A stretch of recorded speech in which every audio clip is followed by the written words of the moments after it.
Envie en Joue, c'est avant tout ce qu'on appelle une entreprise d'insertion, qui a pour mission d'aider des personnes qui sont en rupture avec le monde du travail à développer des compétences grâce à un contrat de travail, mais aussi à les accompagner vers un retour à l'emploi durable.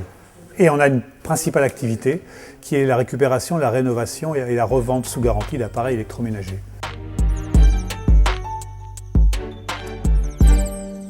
Alors, le projet est venu de plusieurs constats. Le premier constat est qu'en France aujourd'hui, il y a certaines personnes qui sont dans des situations particulières, qui ont des difficultés pour pouvoir obtenir du matériel, alors des personnes qui sont en situation de handicap ou en perte d'autonomie. Le deuxième constat, c'est qu'aujourd'hui, il y a du matériel qui existe, que les gens n'utilisent plus. Là aussi, pour plein de raisons qui sont liées aux histoires, et on ne sait pas quoi en faire. Parfois, il est vendu sur le bon coin, parfois, il est jeté, parfois, il traîne dans les greniers.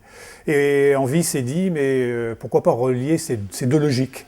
Un peu comme on le fait pour le matériel électroménager rénové, c'est-à-dire récupérer ce matériel, le remettre en état avec une vraie garantie technique et de propreté, et le proposer aux gens à tout petit prix, ou voire à don, voire location, voire tout ça, tout le modèle économique est à créer, pour toutes ces personnes qui auraient des besoins qui aujourd'hui le système ne répond plus, ou pas assez.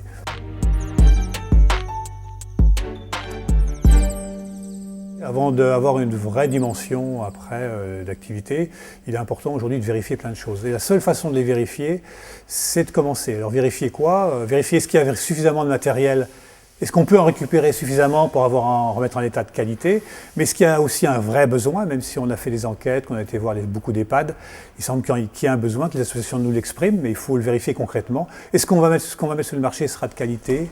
À quel prix? Enfin, tout ça, il faut être en capacité de pouvoir le vérifier avant de se lancer. Et il n'y a qu'une expérimentation concrète qui peut le permettre.